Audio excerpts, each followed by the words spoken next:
Axel Cushing, Editor-in-Chief at GameLuster, and this is The Score, a weekly digest of news and commentary from GameLuster and around the industry for the week ending July 22nd, 2023.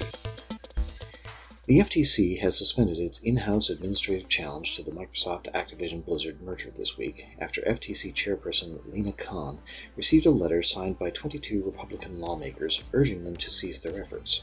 The group of congressional representatives admonishes the FTC for having, quote, sharply veered from established antitrust policy towards an anti-consumer, anti-innovation, and anti-American policy, and suffering repeated losses in court, referencing the ruling from Judge Jacqueline Corley and the Ninth Circuit's brutal dismissal of the FTC's appeal shortly after. Technically, the FTC can bring their administrative challenge back at any time, and could very well do so after Microsoft deals with the pending issue with the UK's Competition and Markets Authority next month. At the same time, while the FTC unquestionably dropped the ball by focusing their efforts on Call of Duty, Republican parroting of the argument that it would be, quote, economically irrational for Microsoft to make Call of Duty an Xbox exclusive doesn't sound any more convincing now than it did originally. It was equally economically irrational for Microsoft to make Starfield and The Elder Scrolls 6 Xbox exclusive, but they did it anyway. The FTC deserves to be chewed out for screwing the pooch as badly as they have, but they should also be allowed to demonstrate that what's good for Microsoft, a company valued at nearly $3 trillion US, is not inherently good for the American consumer in general, and gamers in particular. While not precisely player-focused, Roblox reportedly has suffered a data breach surrounding attendees of the Roblox Developer Conference. PC Gamer is reporting that more than 3,900 developer profiles which were obtained back in December of 2020 recently showed up on a public forum. The leaked data contained names, usernames, email addresses, IP addresses, physical addresses, phone numbers, and even t-shirt sizes. According to Troy Hunt, who runs the website HaveIBeenPwned.com, the leak was noticed in 2021 but didn't spread very far beyond certain niche Roblox communities. Roblox made no public acknowledgement of the leak until after the link to the data appeared on July 18th. Hunt states that Roblox informed him they have since contacted the affected users, but there has been no word on official Roblox channels about the breach. 2.5 years without saying anything is a bad look, even for the relatively small niche of Roblox developers.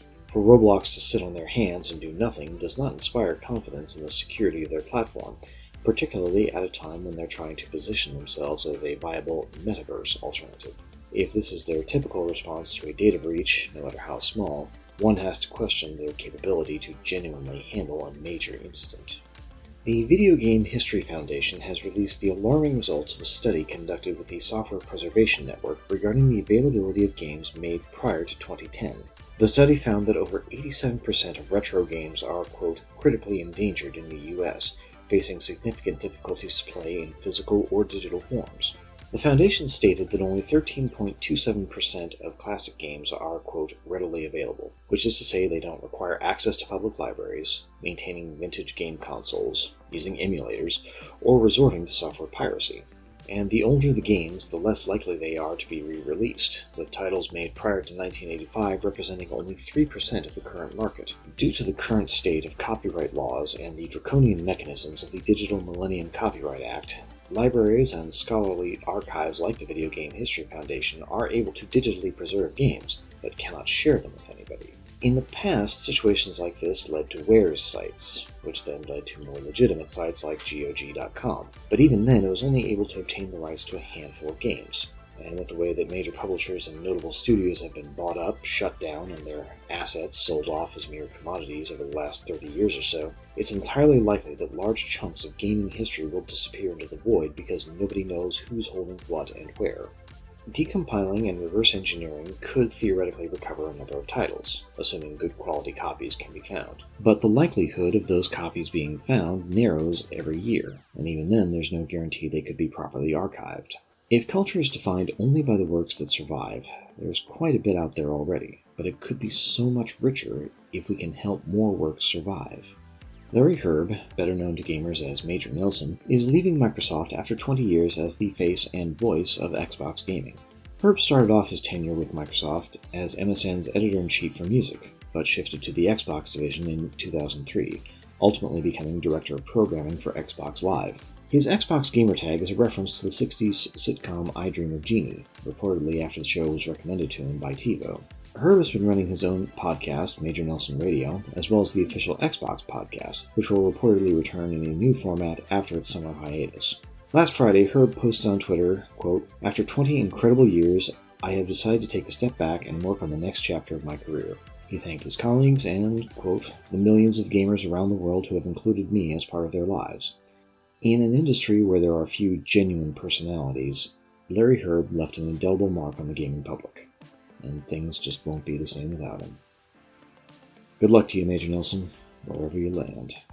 Infamous hacker turned cybersecurity consultant Kevin Mitnick died this week at the age of 59 from pancreatic cancer. Mitnick, once called the world's most famous hacker, initially broke into the servers run by Digital Equipment Corporation and was convicted in 1988, receiving a year-long sentence and 3 years supervised release. Towards the end of this supervised release period, he then broke into the voicemail system servers for Pacific Bell, leading to a manhunt which lasted 2.5 years. Arrested in 1995, Mitnick was a cause célèbre within the hacking community, with the front page of Yahoo being hacked in 1997 with a demand that Mitnick be freed. Held for almost 5 years, including 8 months in solitary confinement, Mitnick didn't disagree with the fact he'd committed a crime or that he didn't deserve to be punished. But as he mentioned in a keynote at the Last Hope conference in 2008, Mitnick believed that solitary confinement was excessive, stating law enforcement had convinced a judge that Mitnick could start a nuclear war by whistling into a payphone, a conflation of the movie War Games and the legendary phone phreaker Captain Crunch John Draper.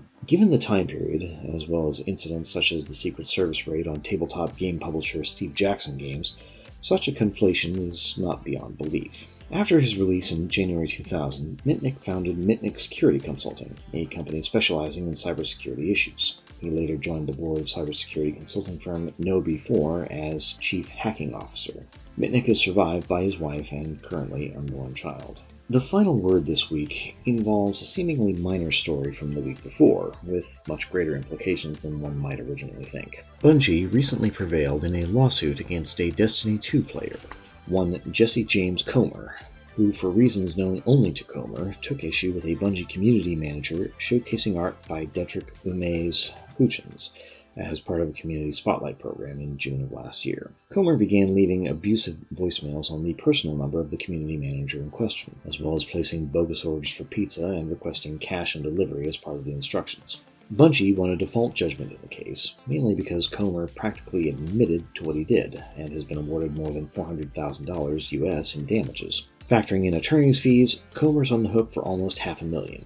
I'm pretty sure only an idiot would believe he would ever willingly pay a dime of it. But let that pass. Contemptible as Comer's behavior was, and still undoubtedly is, it's led to an equally contemptible response in how Bungie is dealing with their community, or rather, how they're not dealing with their community. Frankly, the current mood of the Destiny 2 player base is ugly as sin, and very little of it can be laid at the feet of Jesse James Comer. Because of one obnoxious redneck, Bungie somehow feels it's completely acceptable to cut off all communication with the, quote, tens of millions of players worldwide which they claimed in court documents support their, quote, much-loved game. The game, which has been experiencing numerous connectivity and stability issues, rampant cheating in multiplayer, grotesque and predatory microtransactions which have so wildly exceeded the originally stated cosmetic-only mandate that it borders on false advertising, and fundamental updates to basic content and functionality, the running joke is to report issues as part of Destiny 2's Eververse store because that's the only way they'll get fixed. Bungie, of course, proclaims that they're listening to player feedback, that they're working on fixing issues. Except the problem is that the information flow is essentially one way. What's coming out of Bungie are proclamations, not conversations. Officially designated spokespeople can swear up and down they're working on it, but the shaky stability and functionality issues are telling players a completely different story. And lest you think these are recent hiccups, some issues players are complaining about have been known and discussed for years without relief. And it seems every season, with every new dump of content, the problems only get worse. Bungie either doesn't understand the dangerous loop they've created, or they don't care. Intellectually, I have a hard time understanding the thinking of death threats, swatting, and other actions which have fallen under the poorly named umbrella of stochastic terrorism. I refuse to dignify such activities with the label of reasoning, much less logic. On the one hand, besides the objective cowardice of individuals who won't bother doing their own dirty work, it's always struck me as incredibly lazy. Not nihilistic, not efficient, just half-assed. On the other hand, to paraphrase H.L. Mencken, nobody ever lost money underestimating the intelligence of the American public. At the very least, you've wasted somebody's time for an hour or so. At most, you've actually managed to get the object of your ire killed. I can very easily understand the fear of that worst-case scenario, if only intellectually. But I also understand the long-term consequences of simply giving in to that fear, instead of making the effort to return to a state which is as close to the status quo ante as can be made. The fact swatting is even vaguely possible as a tactic relies on the state of fear which has been perpetuated since 9/11. The assumption is always the worst, and there's never any effort made to establish the facts on the ground which might contradict that assumption. That's why we're still taking off our damn shoes in airports. Bungie does legally have a responsibility to ensure the safety of the people who work for them. However, safety is relative. Somebody says they're perfectly safe, they're either exaggerating, lying, or ignorant of how the real world works. And Bungie's responsibility to their employees needs to be balanced by the responsibilities to their customers. They cannot indefinitely sacrifice the responsibilities to those tens of millions of players fulfilling the responsibilities to their few hundred employees. The current situation eerily suggests a quote from Destiny lore. "This is the dream of small minds, a gentle place ringed in spears." Bungie can no more create that place than King Canute could command the tides. By trying to create that place for their employees, they have placed the players outside, with all the unspoken distrust and contempt that such a move displays. To paraphrase the worm gods of the Destiny universe, Bungie, get your house in order. The bulk of your players have genuine and legitimate grievances. You do them a disservice by making Jesse James Comer your scapegoat. The courageous move here is to bring your community managers back. Let them talk to the players again. Get an actual dialogue reestablished. Because anything less than that is only going to prolong the agony for both you and your players. And sooner or later, the players are going to reach a point where they don't care anymore. The problems you're having with your player base will be solved because you won't have any players left.